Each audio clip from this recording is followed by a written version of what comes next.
Bismillahirrahmanirrahim. Assalamualaikum warahmatullahi wabarakatuh. Alhamdulillahi rabbil alamin. Assalatu wassalamu ala asyrafil anbiya wal mursalin sayyidina wa maulana Muhammadin wa ala alihi wa sahbihi ajma'in. أشهد أن لا إله إلا الله وحده لا شريك له وأشهد أن محمدا عبده ورسوله الذي لا نبي بعده. اللهم صل وسلم وبارك على سيدنا محمد وعلى آله وصحبه أجمعين. قال الله تعالى في كتابه الكريم: أعوذ بالله من الشيطان الرجيم. بسم الله الرحمن الرحيم. وسارعوا إلى مغفرة من ربكم وجنة عرضها السماوات والأرض أعدت للمتقين الذين ينفقون في السراء والضراء والكاظمين الغيظ والعافين عن الناس والله يحب المحسنين. رب اشرح لي صدري ويسر لي أمري واحلل عقدة من لساني يفقهوا قولي. صدق الله العظيم. Bapak-bapak dan ibu-ibu jemaah salat Isya dan Tarawih, insyaallah dimuliakan Allah. Tak henti-hentinya kita bersyukur kepada Allah Subhanahu wa taala atas semua nikmat yang telah Allah berikan kepada kita semua. Nikmat sehat, nikmat sempat, nikmat iman, sehingga kita masih bisa melaksanakan rutinitas di penghujung Ramadan. Alhamdulillah, ini kali keempat saya di mimbar ini, itu artinya sudah minggu terakhir, sudah di penghujung Ramadan. Dengan segala perjuangan, alhamdulillah kita sudah melewatinya. Salawat berserta salam kita sampaikan kepada Nabi Muhammad sallallahu alaihi wasallam. Mudah-mudahan nanti di yaumil akhir kita mendapat pertolongan atau syafaat dari Nabi Muhammad SAW. Tadi disampaikan Pak Umar, kita kembali ke Ustadz dalam negeri. Ya. Pak D kita, Pak Imam kita lagi keluar negeri, tidak nampak. Ya, dengar suaranya lagi mengimami tadi di Masjid Al-Mu'minun. Yang saya belum beranjak masih dalam negeri. Sebenarnya ada panggilan dari Bapak Indonesia untuk misi. Tapi ngisi bang mandi, insyaallah. Ngisi bang mandi. Baik Bapak Ibu, jamaah salat tarawih, Isya tarawih, rahimakumullah.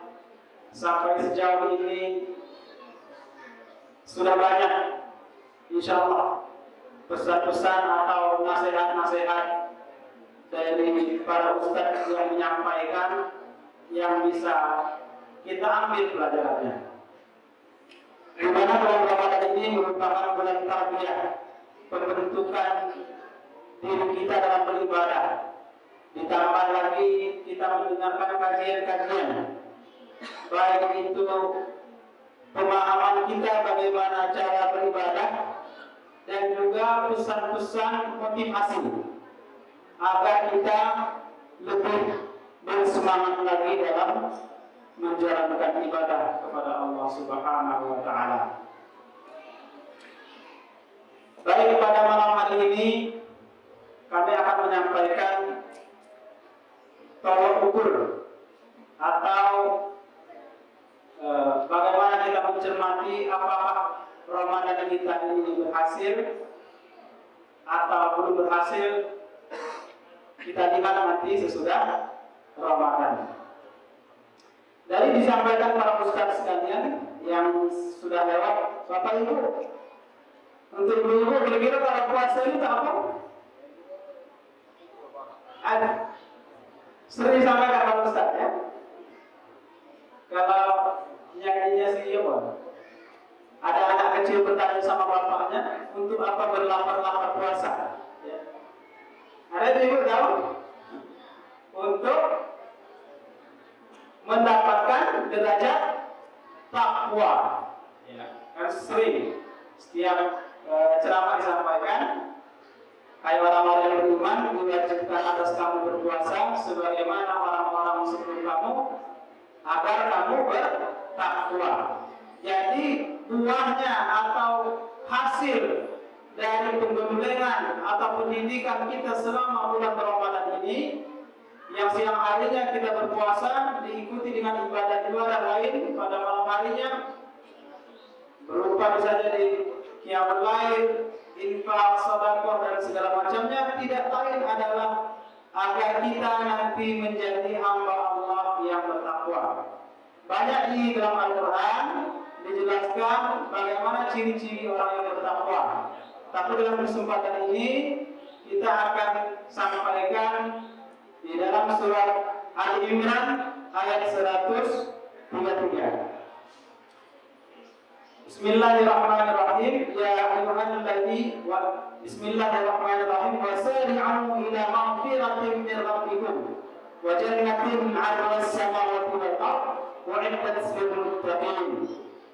Bersegeralah menuju ampunan Allah dan surga yang luasnya seluas langit dan bumi, yang disediakan untuk orang-orang yang bertakwa.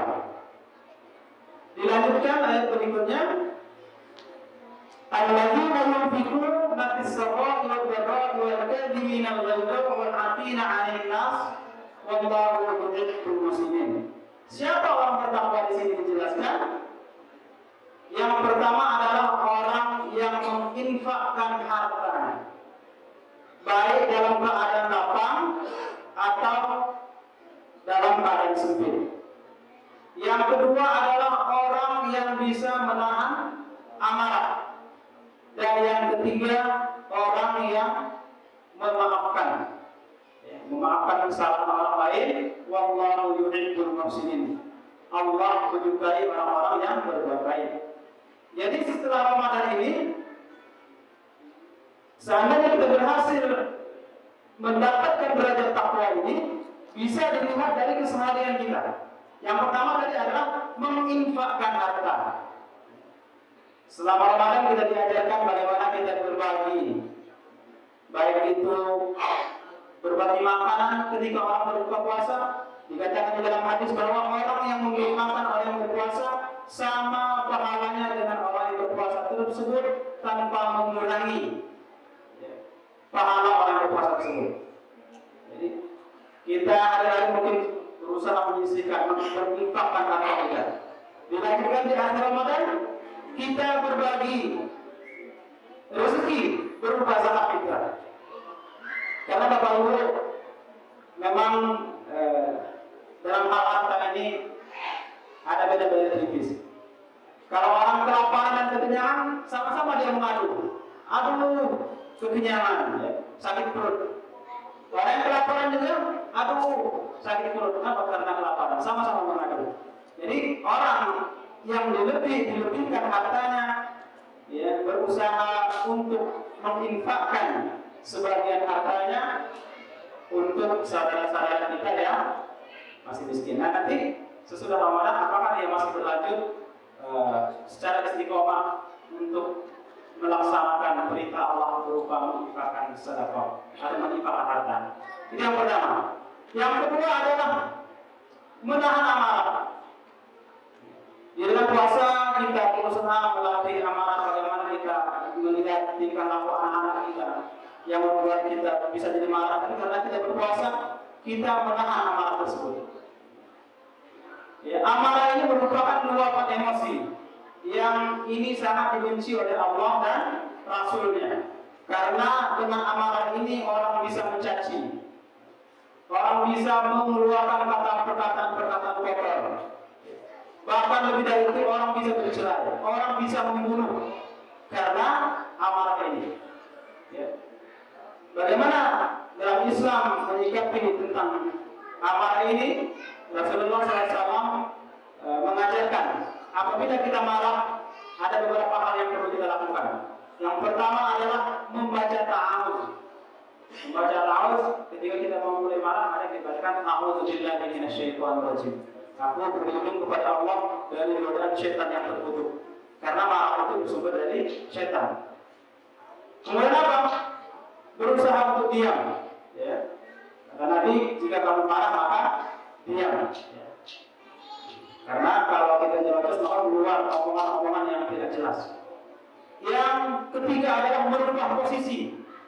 Ya. Orang yang sedang marah itu cenderung dia mau meninggi, ya. Baik dari perkataan maupun lainnya, ya. Maka diusahakan kita untuk merubah posisi. Kalau lagi berdiri, usahakan kita duduk. Jika masih duduk, maka usahakan berbaring. Yang keempat, senantiasa mengingat hadis Rasulullah SAW. Barang siapa yang bisa menahan amarahnya, padahal dia mampu untuk melampiaskannya, maka Allah akan memanggil nama orang tersebut di hadapan para manusia dan malaikat. Dan Allah menyuruh kita untuk memilih bidadari di surga. Maka kalau lagi marah dengan hadis ini, paling tidak ingatnya bidadari. Kalau yang bapak-bapak, ya. Insya Allah.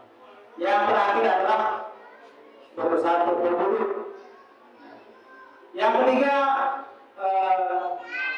sebagai evaluasi atau melihat tolak ukur keberhasilan kita ketika Ramadan ini adalah memaafkan. Di awal Ramadan kita sudah saling memaafkan, ya. Bagaimana orang yang beriman itu hatinya tidak keras, ya, mudah memaafkan orang lain. Seperti dijelaskan, orang yang memaafkan orang lain itu salah satu ciri orang yang bertakwa. Jadi kalau kita masih sudah Ramadan ini nanti kita masih punya sifat tidak mau memaafkan kesalahan orang lain, masih hatinya masih keras, ya, maka perlu dipertanyakan keberhasilan di bulan apa ibadah kita di bulan Ramadan. Karena ini termasuk dari ciri-ciri orang bertakwa. Baik Bapak Ibu jemaah salat Isya dan Tarawih rahimakumullah. Terakhir mungkin kami menyampaikan kepada Bapak Ibu mohon maaf atas penyampaian yang telah saya sampaikan selama ini. Kalau ada salah itu dari saya, ya. Mungkin kurangnya ilmu dan pemahaman saya. Mohon dimaafkan. Kepada Allah kami mohon ampun. Dan untuk kultum pada malam hari ini cukup sekian. Tadi ada 3 indikator orang yang berhasil ketika bulan Ramadan. Yang pertama adalah terbiasa menginfakkan hartanya, kedua bisa menahan amarah, yang terakhir adalah menjadi pribadi yang pemaaf. Lebih dan kurang mohon maaf. Wabillahi taufiq wal hidayah. Wassalamualaikum warahmatullahi wabarakatuh.